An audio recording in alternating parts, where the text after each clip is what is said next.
de tus demandas, las prevenciones a desahogar. Siempre en la escuela yo lo viví, que te enseñan a realizar una demanda, pero si tienes una prevención, ya no la puedes desahogar porque no tienes el conocimiento para ello. ¿Qué te hace un buen jurista? La práctica. Un buen postulante, la práctica. No hay otra manera de tener conocimiento de las cosas, salvo la práctica y la prueba-error. ¿Por qué? Porque cuando eres pasante vas a tener n número de errores, te tienes que acercar a una persona especializada en la materia que estás tomando o que decidiste trabajar para que con ello puedas tener una mejor asesoría. Creo que ya está la mayoría integrados. Vamos a dar comienzo de manera ya formal. Vamos a tocar el tema de revisión de expedientes. ¿Qué pasa en las revisiones de expedientes? Es muy importante llevarlas a cabo de manera cotidiana. ¿Por qué? Porque a veces no somos notificados en boletín electrónico. Creo que ya la mayoría de los estados se ha sumado a boletín electrónico, salvo municipios que son muy pequeños y no tienen ese acceso. ¿Qué pasa? A veces no somos notificados, si bien es cierto, no corren los plazos o términos del asunto, lo cierto es que eso nos puede reducir la posibilidad a dar contestación a una vista, a desahogar una prevención, o bien a dar una contestación en el caso de ser demandados cuando la demanda es demasiado amplia, ¿no? A veces llega el cliente y nos dice, licenciado, ¿sabes qué? Que me notificaron la semana pasada, pero resulta que tenía 3 días para dar contestación. Aquí les voy a hablar que todas las materias tienen distintos términos para poder llegar a término.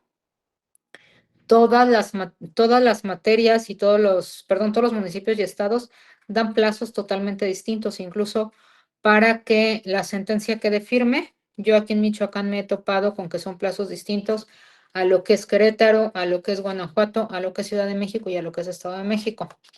Ok, en cuanto a la revisión de expedientes, ¿qué es lo primero que tenemos que tener en este sentido?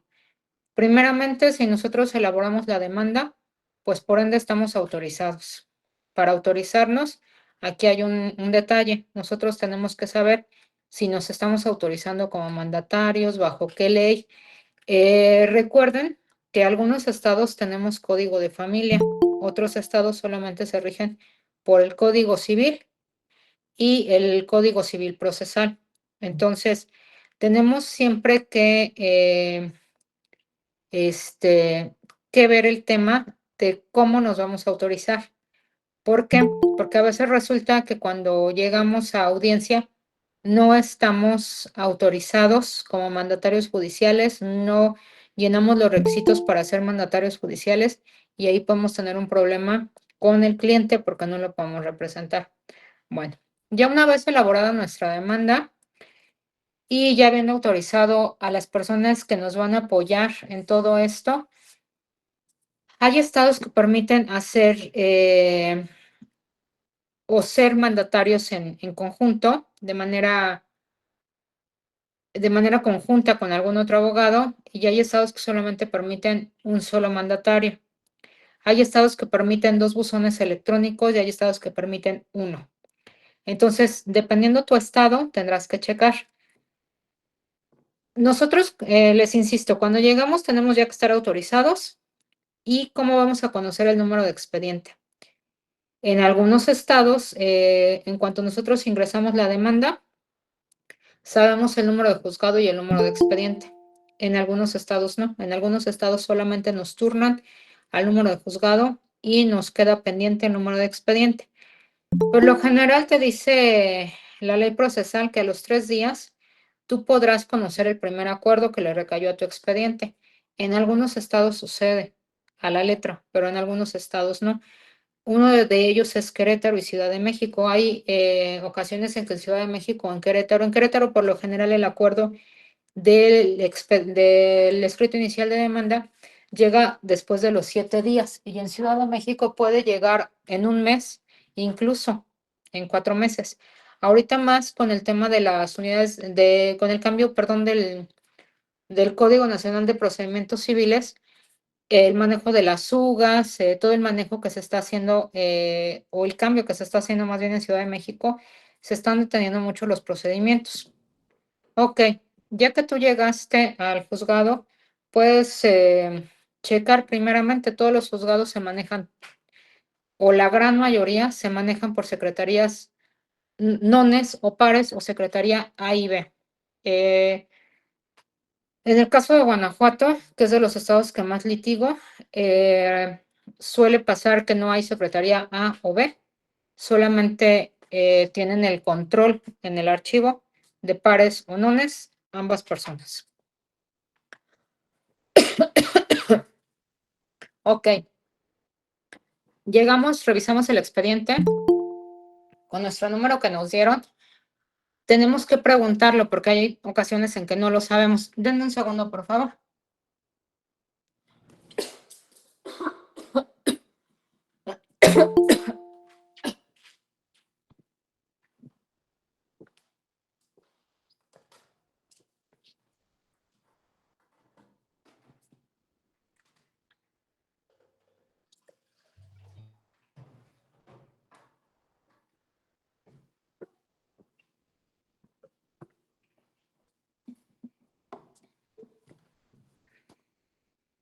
Una vez que conocemos el número de expediente, perdón, vamos a proceder a revisarlo. ¿Qué es qué es lo fundamental en una revisión de expediente? Lo fundamental es ver qué acuerdo recayó. Pueden recaer varios acuerdos. Una prevención que tendrá 3 días para desahogarse, que es, que es aquí donde radica la importancia de no solamente saber elaborar demandas en la escuela, sino también saber desahogar ese tipo de prevenciones. Si tenemos 3 días para desahogar esa prevención, ¿qué pasa? Eso es una notificación personal y aquí vamos a mezclar un poquito lo que son los términos para poder tener una idea de cómo manejarlos. Una vez que tenemos la prevención y tenemos esos 3 días para desahogo, en algunos estados funciona que nos notifique el actuario. En algunos estados funciona que nos notifican los secretarios, pero de cualquier manera estamos notificados de manera personal. En estados que son más pequeños, el actuario acude a hacer directamente las notificaciones personales, aun cuando parecen muy pequeñas, pero acude el actuario de manera directa a hacerlas. ¿Qué pasa? Nosotros nos estamos dando por notificados de manera personal si contamos con 3 días para poder desahogar ese término. Estamos hablando que el plazo empieza a correr al siguiente día hábil que nos notificaron. Ejemplo, nos notificaron el día viernes 13 de febrero. El plazo para poder contestar o desahogar esa vista o esa prevención empieza a correr el lunes. Tenemos lunes, martes y miércoles a las 12 de la noche. Por ahí estaba ocurriendo que en el Estado de México se podía presentar el desahogo de la prevención o la contestación a la vista el cuarto día o el siguiente día hasta las 11 de la mañana. Al parecer ya quitaron esa modalidad, pero sugerencia para todos los nuevos colegas es, por ahí escuchaba que es una estrategia presentar la contestación de la demanda, el desahogo a la vista o el desahogo a la prevención en el último momento. Eso es un craso error. ¿Por qué? Porque oficialidad de partes, perdón, en algunos estados funciona solamente con un sobre cerrado y un depósito en un buzón. Hay ocasiones en que esos sobres se extravían. Y si se extravió de manera total, perdiste tu derecho a contestar, perdiste tu derecho a desahogar. Yo en el tiempo que fui docente sugerí que si tenías 3 días para desahogo, 9 para contestación, etcétera, lo mejor era presentarlo a la mitad del plazo.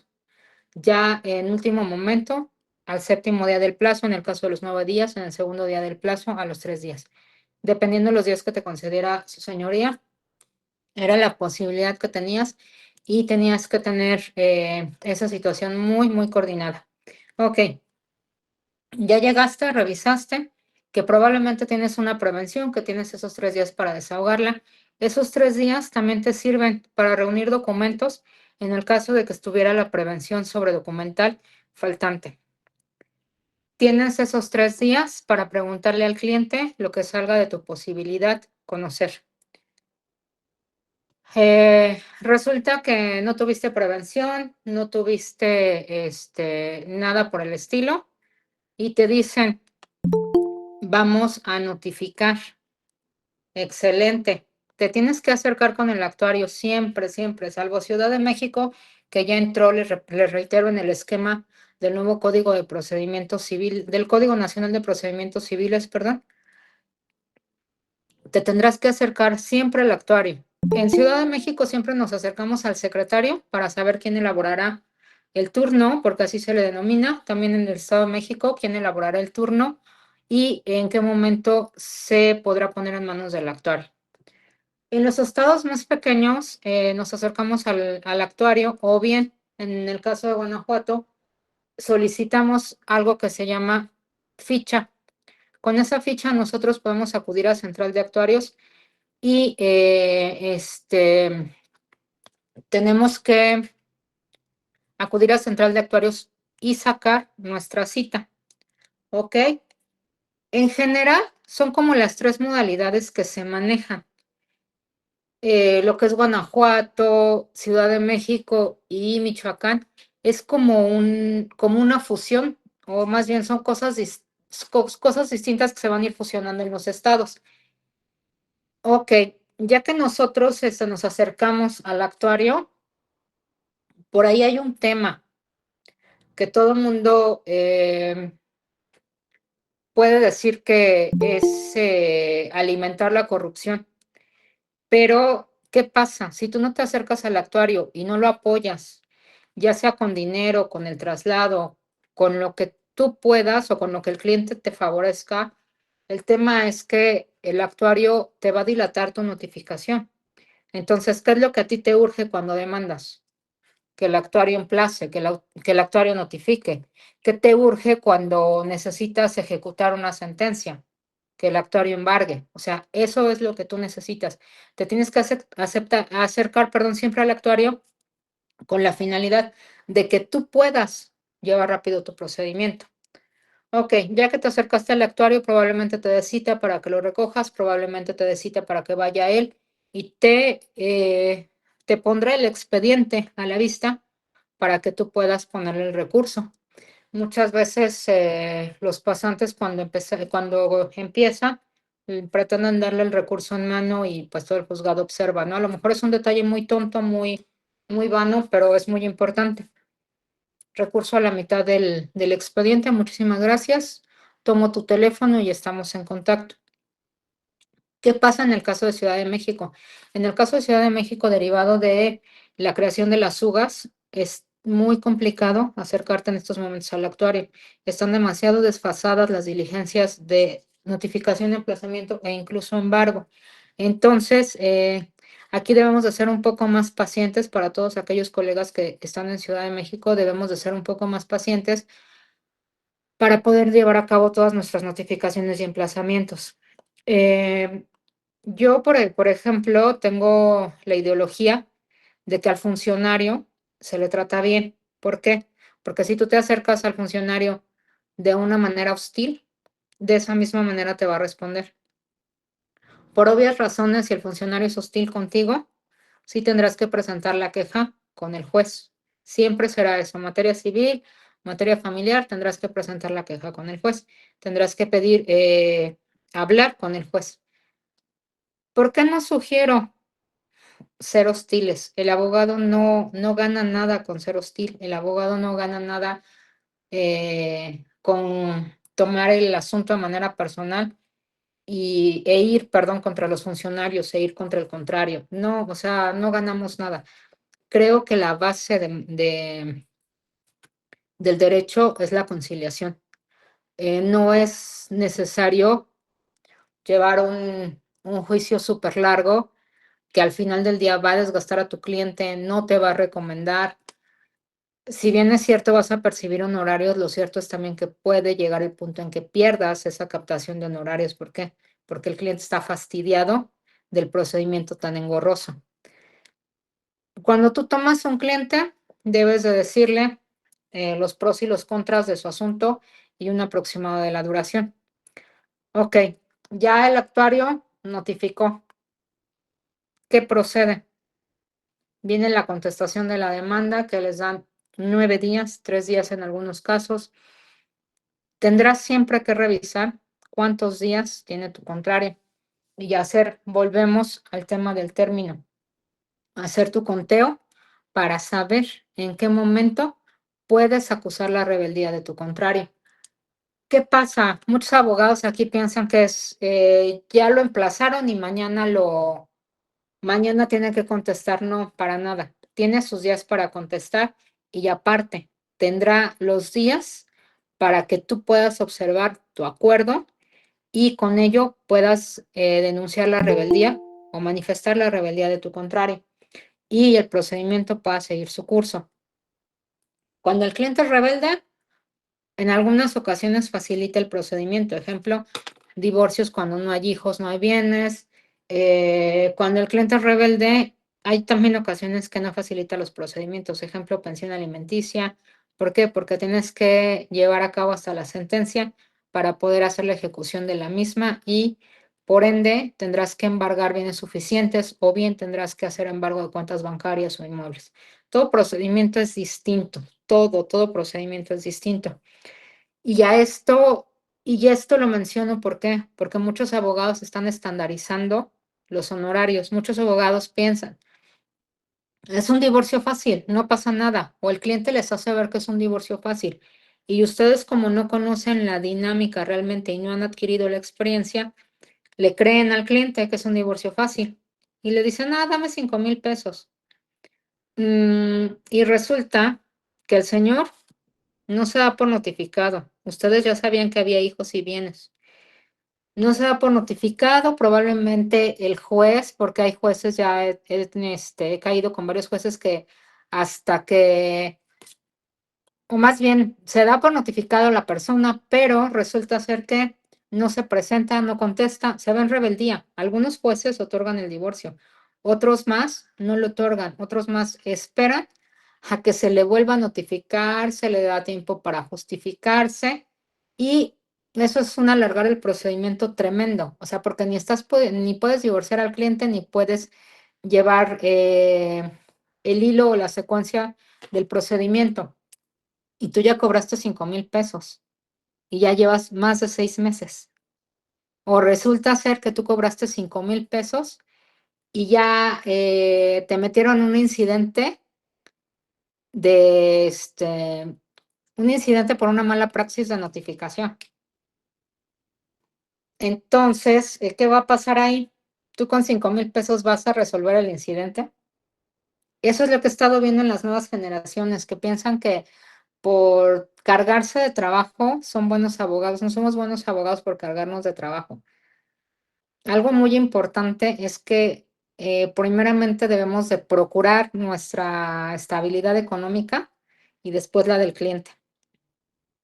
Ok, el cliente contesta, vamos a suponer un asunto en el que el cliente contesta, no hay litis.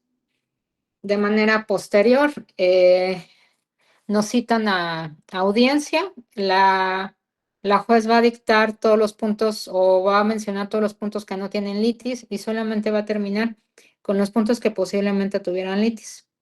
En un asunto que no tuviera mayor litis, que la persona se allanara, pues lo que va a proceder es que nos van a dictar sentencia. En el caso de Michoacán, vamos a esperar 9 días para que la sentencia sea firme y no sea apelable.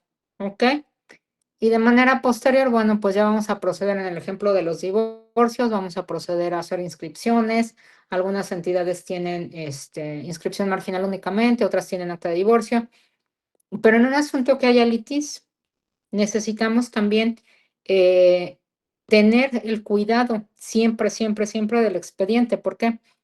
Porque el contrario va a manifestar siempre lo que a su derecho convenga y va a poder pedir periciales, va a poder pedir se giran oficios. Entonces, todo eso debemos de estar al pendiente. Aquí toca un tema muy importante, el hecho de los oficios. Cuando tenemos oficios ahí en los expedientes y nosotros los pedimos, hay ocasiones en que los actuarios de propia mano van y dejan el expediente, pero también hay ocasiones en que los ponen a la vista. Aquí hay algo muy importante cuando se empieza a litigar, es saber interpretar lo que dicen los acuerdos. ¿Por qué? El hecho se pone a la vista. El hecho se pone a la vista es me lo dejaron a disposición, ¿no? Entonces, tenemos que, se pone a la vista, perdón, es poder observarlo, el informe que ya llegó, y se pone a disposición es poder recoger el oficio y poder diligenciarlo. Algo que también no veo que no les enseñan en la facultad es que este, se tiene que regresar todos los oficios diligenciados. Entonces, un expediente, ¿qué pasa? Un expediente se compone de lo que se va adhiriendo a él. Escrito inicial de demanda, notificación, probable desahogo de prevención, de contestación, oficios que se pudieran requerir o se pudieran solicitar, todas y cada una de las minutas de devolución. ¿Por qué? Porque todo es importante. Si yo no regreso mi minuta de presentación de oficio, el tema es que yo no puedo comprobar que se está llevando o que se llevó a cabo, que se diligenció de manera correcta el oficio. Y pues por ende, tendría un poquito más de problema para poder solicitar un oficio recordatorio, ¿no? Porque pues yo, juez, te diría, tú nunca me diste la información de si diligenciaste o no el oficio. Entonces, un expediente se integra de todo, absolutamente de todo. En las audiencias, pues bueno, van a integrar también las confesionales, declaraciones de testigos, testimoniales, van a integrar absolutamente todo. Por eso es sumamente importante que los expedientes se revisen en todo momento. También hay una cuestión que los expedientes electrónicos en ningún estado he visto que sean completos. En la mayoría de los estados cortan información de los expedientes. Entonces eso nos lleva a veces a tener errores. La manera tradicional es revisarlos físicamente. Aunque muchos abogados piensan que el electrónico es la base, no. Les doy la noticia de que en todos los estados que yo manejo no son completos los boletines. Entonces, mucho ojo para la revisión de expedientes. El tema del boletín electrónico es cuando yo empiezo a litigar y tengo cédula, es acercarme a Poder Judicial y saber dónde me van a registrar. ¿Por qué? Porque todos los poderes tienen registro por el momento. ¿Necesitamos registrarnos para poder litigar en cada estado? Sí. ¿Necesitamos registrar un boletín electrónico? Sí, porque hay ocasiones, por ejemplo, en mi caso, que litigo en varios estados y no puedo estar en Guanajuato hoy y Morelia también. Entonces, a través de mis colaboradoras se checan los boletines electrónicos y si tenemos alguna situación que se tenga que revisar de manera personal, se revisa. Siempre, siempre, siempre, siempre que pretendamos litigar en un estado es darnos de alta. Hasta que no se ponga en marcha de manera general, que será el siguiente año, el Código Nacional de Procedimientos Civiles, que es cuando ya no tendremos que estar registrados en los tribunales, podremos litigar a nivel nacional, pero siempre serán importantes los boletines electrónicos. El boletín electrónico, hay estados que los emiten o los suben a las 7 de la mañana y a las 9 se pueden consultar. El boletín electrónico también es una notificación personal. ¿Por qué? Porque tenemos buzones individuales donde nos están notificando. Si por ahí se nos ocurre no checarlo, si teníamos una notificación para desahogar en 3 días y ya estamos en el tercero, nos vamos a complicar nosotros mismos. El boletín electrónico se debe de revisar diario, diario, diario, diario, sin excusa ni pretexto. Hay estados como Michoacán, de manera particular Morelia, que emiten el boletín después de las 3 de la tarde hasta las 11 de la noche. Siempre debemos de revisar, siempre, siempre, siempre, siempre el boletín electrónico. El cálculo de términos, como se los decía, es pues basándonos en nuestra legislación, en nuestro código de procedimientos.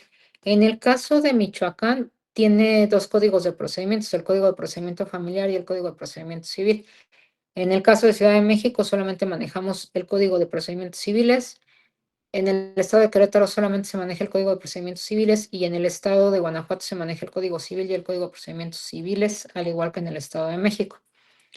Ok, cuando nosotros tenemos un escrito inicial de demanda, muchos colegas están sumamente confundidos en dónde se ingresa. El primer ingreso se realiza en oficialía de partes común, es decir, la que recaba y divide por materia, por cuantía en algunos asuntos civiles y la que divide por materia en civil familiar, cuantía. En algunos estados no hay materia mercantil, solamente nos vamos por materia civil y por cuantías. En algunos estados sí hay materias mercantiles, perdón, sí hay procedimiento mercantil.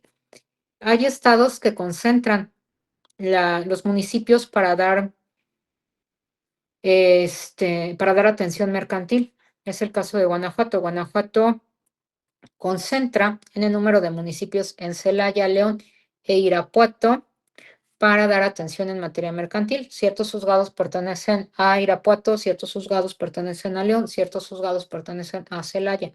En el estado de Guanajuato ese es el caso. En cada estado se tiene que revisar cómo trabajan los tribunales. ¿Por qué?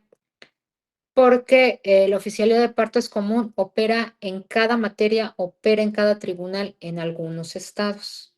Ejemplo, en Ciudad de México hay una oficialía de partes común para los juzgados que se encuentran en Avenida Juárez número 8 y esa es por materia familiar, oral y escrita. Algunos juzgados todavía en Ciudad de México están dirimiendo asuntos escritos.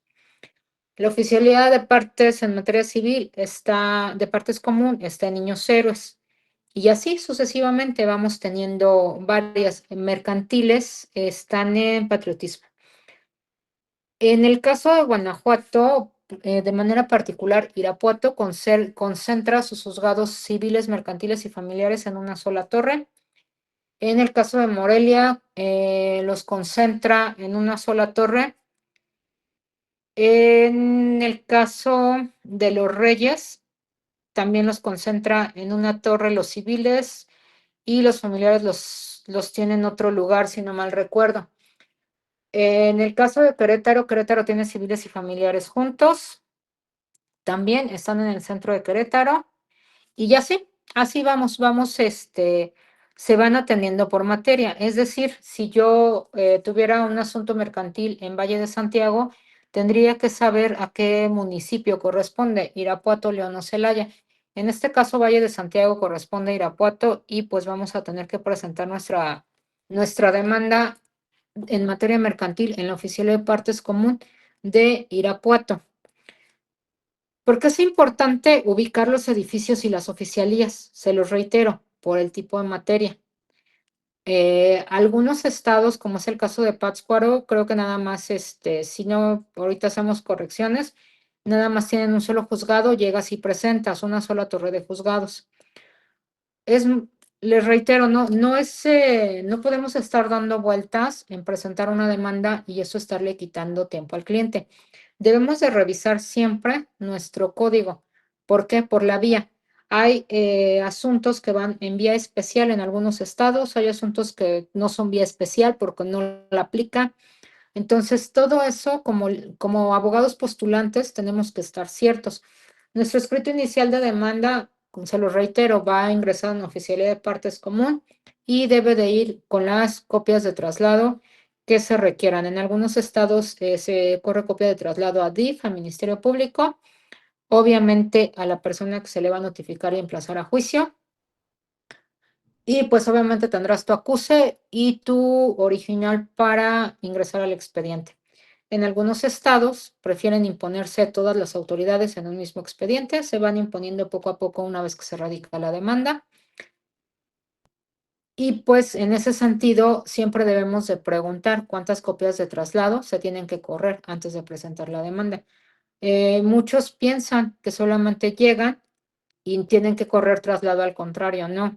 Hay veces que se tienen que garantizar derechos y es por eso que se tienen que correr copia a Ministerio Público o DIF. Debemos de ser muy conscientes de eso. En materia laboral, ya en algunos estados ya las demandas se presentan de manera electrónica, solamente presentas un juego y ellos van a correr todos los traslados de manera electrónica.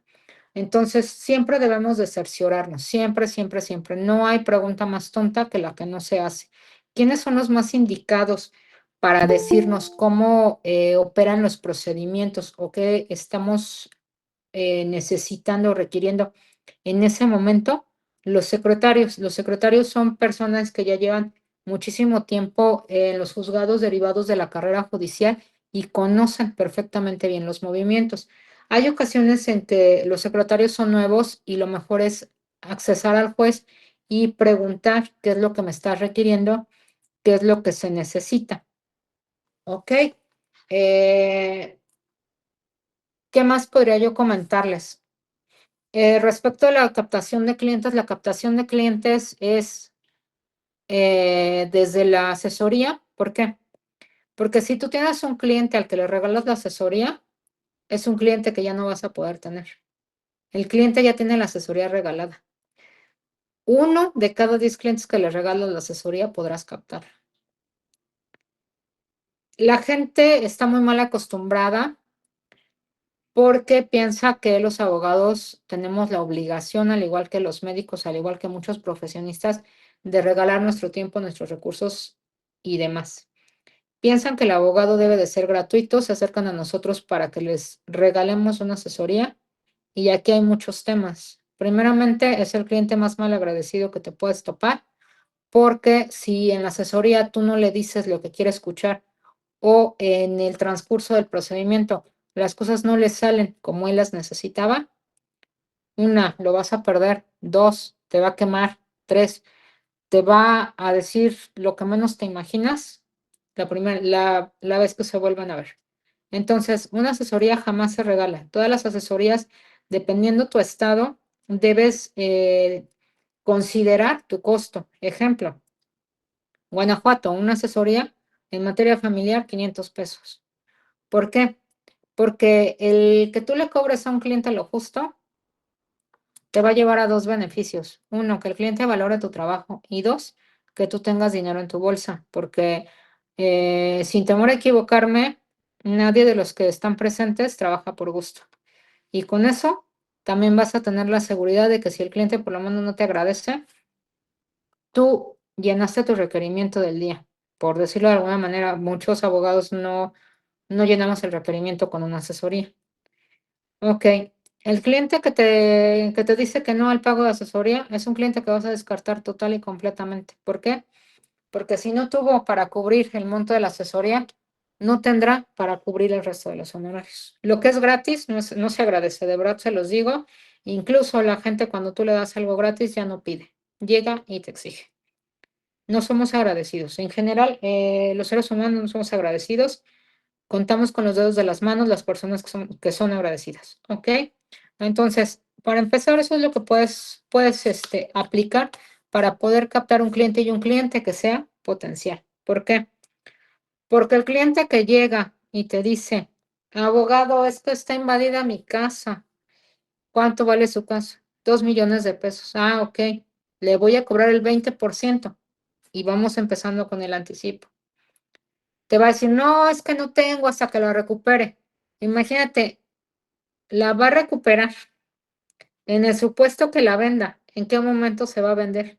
Estamos hablando que el juicio para poder recuperar esa casa ya pasó un año. Si bien te va licenciada, ya pasó un año. y para que la venda pase otro año son 2. O sea, tú vas a invertir el recurso 2 años y al final vas a poner la mano para cobrar. Yo quiero pensar que el cliente te va a pagar, pero la mayoría de los clientes no pagan. Haces un contrato de prestación de servicios. Perfecto, lo ejecutas. ¿Qué va a pasar? ¿Tiene el cliente para pagarte? Solo el inmueble. Hasta que se vaya a remate, vas a cobrar. Entonces, no te metas en temas que no puedes controlar, que no vas a poder resolver. ¿Por qué? Porque se te va a hacer una bola de nieve. Probablemente tengas más clientes que están sufragando los gastos de esa situación. Pero, ¿qué necesidad tienes de trabajar para una persona que económicamente sí tiene la posibilidad de pagarte y tú estás padeciendo para sacar los gastos de la persona? He visto por ahí muchos colegas que dicen, te trabajo con los gastos.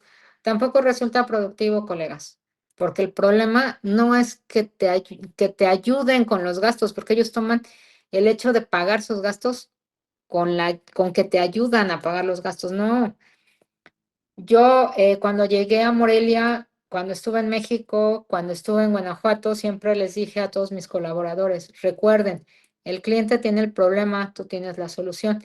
Si tú quieres darle la solución, es porque el cliente te va a pagar. Pero no hagas el problema del cliente, no lo hagas tuyo, no le regales las cosas, no pienses que porque te dice te ayudo con los gastos, él está colaborando al juicio. No, colega. Él tiene que resolver su problema total y completamente. ¿Ok? Entonces, primeramente, una asesoría. En la asesoría verás si el cliente tiene para pagar, probablemente el cliente no tenga para pagar, pero se esfuerza. Entonces, en ese momento podemos nosotros manejar el tema de dejarlo bajo un esquema de pagos y bajo un contrato de prestación de servicios. Por ahí preguntan que si aplica en materia laboral. La materia laboral es muy distinta. La materia laboral no se cobra asesoría, la materia laboral se cobra hasta el final y se cobra un porcentaje. La materia laboral es un poquito más riesgosa porque se tiene que hacer un contrato de prestación de servicios, ya que cuando el cliente logra los acuerdos puede llegar a revocarte. Entonces, los acuerdos o bien la sentencia. Recuerden que ya no es un laudo, es una sentencia. Entonces, aquí siempre tenemos que fijarnos si es un cliente o no es un cliente. Eso obviamente es a criterio de cada uno. Si en un futuro a alguien le funciona regalar 50 asesorías y captar 40 clientes, eso es discrecional. Pero el consejo por todos estos años dentro de la profesión es no regalamos absolutamente nada. Cuando el cliente se queja del costo de las copias, no se preocupe, señor. Usted el día que guste, ya están solicitadas el día que guste, puede ir, las puede pagar, las puede ir a fotocopiar, las puede regresar para certificación y las puede recoger. No se preocupe, señor, yo no estoy ganando nada con las copias. A veces sonamos despectivos o groseros, pero a mí me ha funcionado mucho el hecho de ver primero por mí, después por mí y al último por mí, porque se lo reitero, al cliente que le regalas jamás agradece. ¿Ok? ¿Qué más pasa aquí? Para determinar honorarios tenemos que ser muy precisos y precisamente tuvimos una asesoría atrás. ¿Por qué? Porque en la asesoría nos quitaron una hora del tiempo o nos pagaron una hora del tiempo. En la asesoría nos dijeron los detalles del asunto. En la asesoría probablemente escuchamos es muy fácil, pero nosotros del análisis podemos determinar si eso no es fácil el asunto y con base en ello podemos determinar unos honorarios. Ahora bien, también los honorarios no solamente dependen de lo que del trabajo que vamos a realizar, depende de la complejidad del trabajo primeramente. Segundo, depende del tiempo de los tribunales de cada estado. ¿Por qué? Porque si el tribunal, como es el caso de Querétaro, tarda 7 días en acordar y yo le cobro 1,500 por un divorcio, pues estoy como mal, ¿no? O sea, no me va a dejar porque voy a tener a lo mejor ahorita 500 de anticipo. Les estoy poniendo ejemplos muy burdos, ¿no? Tengo ahorita 500 pesos de anticipo Y con los otros 1,500 tengo que esperar casi 4 meses para que Querétaro me dé una fecha de audiencia. Entonces, tenemos que considerar complejidad del asunto, tiempo en que tarda en dirimirse el asunto. Tenemos que considerar también la otra arista, si el asunto se complica.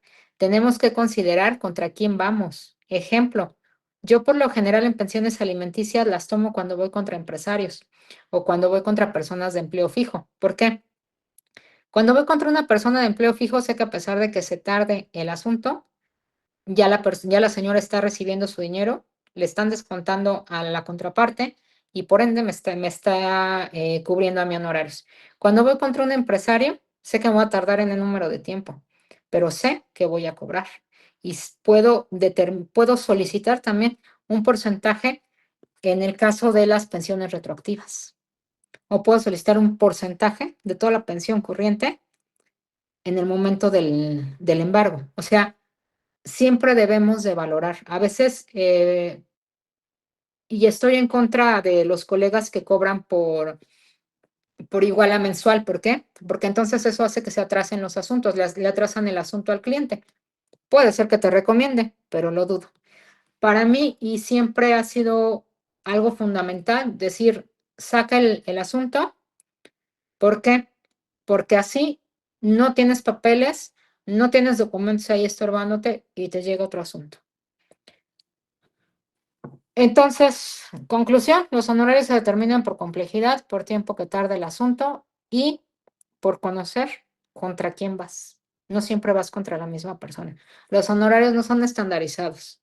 Un divorcio lo puedes cobrar en 15,000 pesos y ya a otra persona se lo tendrás que cobrar a 8,000 por el tema de los recursos. También hay personas a las que probablemente decidimos ayudar y les cobramos un poco menos por el tema de recursos, porque es la persona que se está esforzando para hacer el pago de su asunto y no te está diciendo, oiga, abogado, ¿cuándo está? Y ya merito y ya lo van a sentenciar. Entonces, tenemos que medir todas esas cosas, ¿vale? Nos quedan 15 minutos. Les voy a hacer un pequeño resumen y ya ahorita abrimos los micrófonos o que mi colaboradora nos dé la posibilidad nos pase las preguntas más importantes. Ok, en resumen, nosotros siempre tenemos que verificar primeramente la vía en la que va la demanda, buscar la oficialidad de partes correcta para poder hacer el ingreso. También en Veracruz tenemos por ahí los temas de que algunos juzgados son especializados en materia familiar, otros en materia civil, como en todos los estados, pero algunos civiles reciben lo familiar, entonces tenemos siempre que preguntar, darnos de alta primeramente como abogados postulantes en todos y cada uno de los estados que pensemos litigar, tener buzones electrónicos, tener siempre un trato cordial con secretarios, actuarios. ¿Por qué? Porque de ellos depende el movimiento de nuestro expediente. Cuando algo se nos atora en el expediente, podemos acudir de manera pronta con los secretarios. Y no podemos ser enemigos de los secretarios ni de los actuarios, salvo que ellos vean en nosotros un enemigo y nosotros es mejor acudir al juez para poder manifestarle nuestra inconformidad. Hay oficios que se pueden cambiar o se puede solicitar los cambios de manera inmediata, de manera económica, y hay otros que tendrán que solicitarse los cambios a través de promoción. Es muy importante no solamente saber elaborar una demanda, sino también saber desahogar prevenciones, saber desahogar vistas, eh, saber dar contestación. También es importante saber cómo promover en caso de correcciones, saber cómo promover en caso de regreso de diligencia de minutas. Es importante saber cómo promover en oficios. ¿Qué más pasa aquí? El boletín electrónico, como se los digo, es una herramienta sumamente funcional en la que tenemos que estar sumamente atentos. ¿Para qué? Para que no nos ganen por ahí los términos, porque una vez notificados en boletín electrónico, estamos notificados como si fuera de manera personal. El cálculo de términos va a depender de cada ley y existe el término por notificación personal, por notificación de boletín. En todos los estados varía, siempre vamos a tener que apegarnos a nuestro código procedimental para conocer los términos. La captación de clientes empieza desde la asesoría. El cliente que no quiere pagar asesoría ya no es cliente. Y los honorarios, pues los vamos a determinar con base en la asesoría y con base en las capacidades del cliente y con base en las capacidades de la contraparte.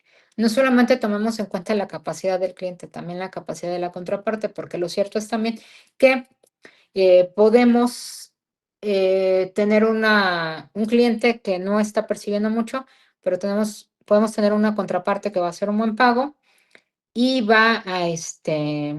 de ahí podremos obtener un porcentaje. Entonces, precisamente todo se ve en la asesoría. Meli, por favor, ¿le puedes abrir el micrófono a la persona que levantó la mano?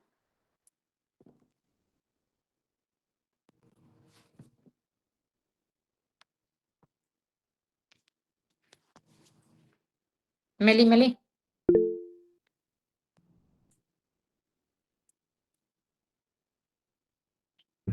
Sí, abogada. A Buenos tus días. órdenes. Muchas gracias, abogada Paola. Oiga, esto también está en el marco de lo penal. ¿Usted no maneja situaciones penales? En el marco de la materia penal, perdón, son distintos cobros. Sí manejo la materia penal, son distintos cobros. Se cobra con base en el delito, también se atienden las situaciones con base en el delito. También en materia penal, la primera parte, pues, es el filtro del Ministerio Público, conocer la judicialización de la carpeta, conocer quién hace las primeras notificaciones antes de la judicialización y de manera posterior a la judicialización, a quién nos tenemos que dirigir para poder llevar a cabo. Así también tenemos que conocer el tema de pruebas que se pueden exhibir, la manera en que se puede exhibir y el desahogo. Claro que sí, también lo manejo. Todo, o sea, toda materia sí tiene sus matices, por decirlo de alguna forma. Muchas gracias. Para servirte. ¿Alguna otra pregunta, perdón?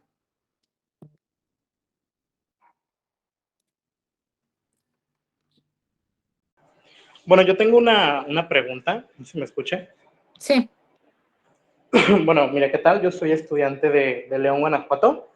sí. Yo no sé mucho de la materia civil y familiar, sin embargo, pues me han comentado muchas ocasiones que quien sabe litigar civil, sabe litigar todo lo demás. Entonces Así me es. gustaría saber su opinión acerca de esto y también su opinión sobre el nuevo Código de Procedimientos Nacional. Así es, quienes sabemos litigar la materia civil, podemos litigar todas las materias, porque la base procedimental de todas está en la materia civil. Con respecto al Código Nacional de Procedimientos Civiles, para mí es realmente una aberración, porque si no podían manejar el código procedimental en cada estado, unificarlo resulta total y completamente un error, aunado al hecho de que no todos los estados están preparados para el tema electrónico. Uno de los municipios que yo creo que no están preparados para el tema electrónico es Jico. Sí es Jico, ¿verdad? Creo, si no mal recuerdo, ahí en Guanajuato. Realmente no tiene los medios electrónicos y así hay muchos. Es mi opinión. La verdad es que no, para mí el Código Nacional de Procedimientos civiles no tiene, no tiene mucha razón de ser en estos momentos. No estamos preparados para eso. ¿Alguna otra pregunta, perdón? Por ahí vi que nos colocaron en los mensajes cuánto puedes cobrar a un abogado por diligenciar oficios. Depende. Aquí somos los clásicos del depende, ¿no? Depende si tú eres pasante y estás adscrito a un despacho, pues te van a pagar lo que el titular considere. Pero si tú trabajas por cuenta propia, como es el caso de lo que yo he ido enseñando a todos y cada uno de las personas que se acercan a mí, por cada oficio puedes cobrar desde 200 pesos hasta 1,500, dependiendo la materia, si se trata de materia familiar, de materia civil, de amparo, etc., etc., así como los exhortos. Los exhortos también son una parte muy compleja, que eso es un tema aparte.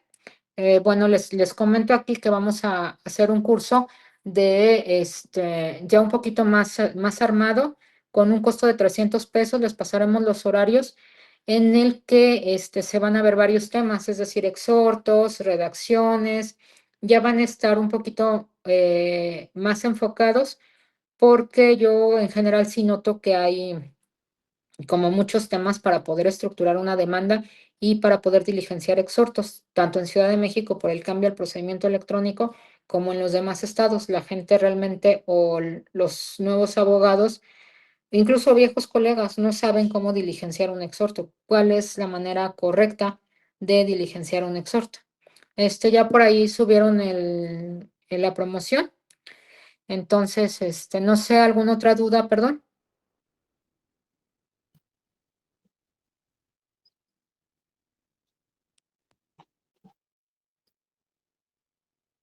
Adelante, Rogelio, veo que abrieron tu micrófono. Adelante.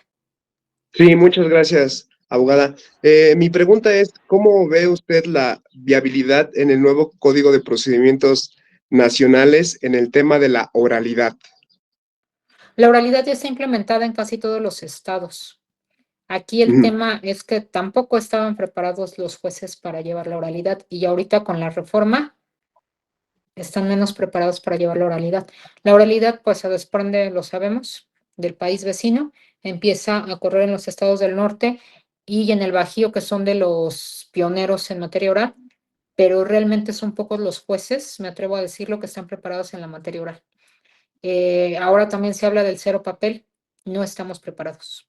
No estamos preparados para eso, desgraciadamente. Desgraciadamente no contamos con un sistema tecnológico ni estamos tan capacitados para llevar ese paso o poder dar ese paso.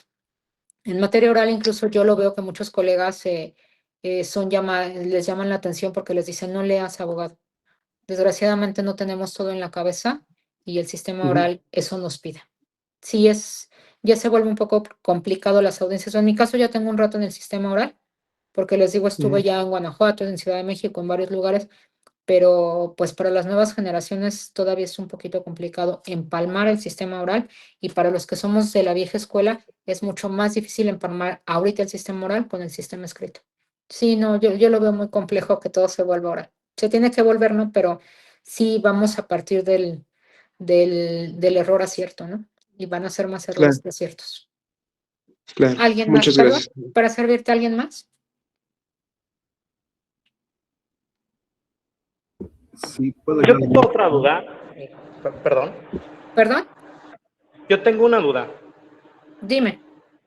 En materia laboral, a mí me comentaron que yo como estudiante puedo en cierta parte asesorar y acompañar a una persona a lo que es el proceso del CCL, del Centro de Conciliación Laboral, ya que todavía no es una parte o proceso es extrajudicial, a lo que tengo entendido. ¿Esto es cierto y usted me lo recomienda? Ir como persona de confianza, ¿se puede hacer esto? ¿Usted me lo sugiere para ir como que adquiriendo práctica en cuanto a lo laboral o qué me sugiere usted? Sugerencia, sí, sí, tómalo. Solamente aprende a hacer bien el cálculo, que aun cuando los conciliadores en materia laboral en el CCL te dan el cálculo correcto que beneficia un poco al trabajador, te sugiero que aprendas a hacer los cálculos. El hacer el cálculo también no es nada complicado. Obviamente te lo da la práctica. Sí, te sugiero que acompañes, pero siempre debes de tener ya el respaldo de una cédula para que esa cédula, en el momento que no se llegue a la conciliación, puedas recurrir a ese abogado para la elaboración de la demanda y el desahogo de las audiencias. Pero sí, sí es aconsejable, sí es aconsejable. Igual que hacer la pasantía o más bien tomar asuntos por tu cuenta, pero solicitar el apoyo de alguien más. Lo que pasa aquí es que no queremos compartir, colegas. Ejemplo, si yo necesito el apoyo de un colega mercantil, pues le voy a tener que pagar la mitad de la asesoría. Y si yo necesito ir más allá de la asesoría, pues vamos a negociar los honorarios por porcentaje. O sea, aquí el punto es aprender a compartir. ¿Por qué? Porque si me quiero comer el pastel todo, o sea, me quiero comer el pastel completito, el problema es que no voy a saber asesorar. Voy a orientar mal al cliente, voy a llevar mal el asunto. Y si voy empezando y no puedo pretender que mi cédula se apersone en audiencias o que mi cédula la siente al frente de la computadora y ya elaboró la demanda. O sea, vuelvo a eso, nos enseñan a elaborar demandas, más no nos enseñan a hacer desahogos. Por ahí un compañero pregunta si vamos a enseñar la elaboración de escritos. Sí, sí, también se te puede enseñar, colega, y se te puede enseñar incluso de manera particular, porque es un tema un poco más largo Lo vamos a dar de manera muy general para que tú aprendas a elaborar una demanda civil, porque como bien lo comentaba el compañero, el que maneja la materia civil maneja todo. El Código Nacional de Procedimientos Civiles debe de estar implementado en el 2027 en todos los estados, es lo que nos pregunta una compañera, debe de estar implementado ya. El hecho de que llegue a la realidad lo veo complicado, porque por ejemplo en Ciudad de México paró en la primera etapa, no ha continuado. Entonces, pues estamos en una subida muy complicada, en un camino muy sinuoso en temas judiciales. Nos quedan 2 minutos, compañeros, no me queda más que agradecerles. Sí, con gusto podemos hacer el curso. Les reitero, vamos a dar de manera general la elaboración de la demanda y ya de manera particular igual se pueden comunicar conmigo y podemos tener un curso más enfocado en el tipo de demandas que deseen realizar, porque obviamente tenemos que saber realizar demandas y denuncias. La denuncia es un poquito más simple, también se pueden acercar conmigo para ese tema. Nos quedan 2 minutos, les agradezco mucho su participación. Ya les está pasando por ahí mi colega la información del curso. También si desean conocer un poquito más, estoy a sus órdenes. Yo trabajo con chicos en la mayoría de los estados. Se pueden acercar a mí, abrimos su legislación y los puedo enseñar a litigar con mucho gusto y pueden estar en la espera de la cédula, pero mientras podemos hacer sinergia. Tengo colegas en varios estados con los que podemos hacer sinergia. Nos falta 1 minuto, los dejo. Muchísimas gracias. Les agradezco su presencia. Buena tarde. Muchísimas gracias, licenciada.